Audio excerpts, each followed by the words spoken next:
Masjid Jami Muyasarin awalnya hanya berupa bangunan kecil seperti musola.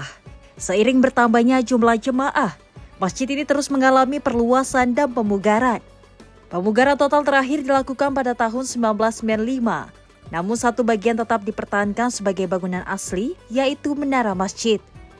Pada masa lalu, masjid ini menjadi tempat singgah para jawara, kiai dan habib yang melintasi wilayah Kebayoran Lama.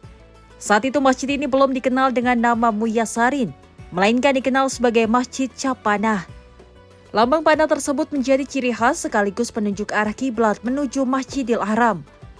Di sebelah kiri masjid terdapat makam para pendiri dan pewakaf masjid yang menjadi bukti sejarah wakaf dan peran tokoh-tokoh agama dalam pembangunan masjid ini. Hingga kini Masjid Jami Muyasarin tetap menjadi pusat ibadah dan simbol warisan religi masyarakat Kebayoran Lama. Ya, masjid ini kalau dari orang tua kita bercerita bahwa masjid ini berdiri 1779. Awalnya kecil, seperti musola, lalu berkembang melalui beberapa pemugaran. Di tahun 1995 itu pemugaran total hanya satu bangunan yang tidak dibongkar, yaitu menara masjid. Di tahun tersebut memang banyak berkumpul para jawara-jawara, para kiai, para habaib yang selalu singgah kalau mau berperan nama pasti berkunjung ke Masjid Muyasarin. Lalu dikenalnya bukan Masjid Muyasarin, tapi masjid yang berlambang panah.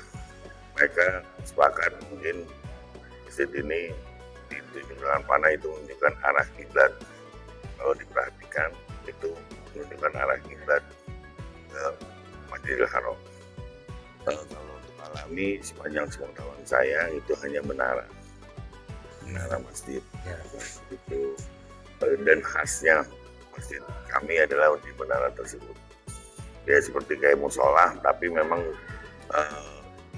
masjid namanya karena berkembang jamaahnya semakin banyak. Akhirnya kita perluas dan terakhir perluasan itu dilaksanakan di tahun 1995. Lebih dari sekedar tempat ibadah, Masjid Jami Muyasarin menjadi simbol sejarah, perjuangan dan warisan spiritual masyarakat Kebayoran Lama. Menara tua, makam para pendiri serta kisah Masjid Capanah menjadikannya sebagai ikon religi yang terus hidup dan terjaga hingga kini. Dari Jakarta, jurnalis Simpo TV melaporkan.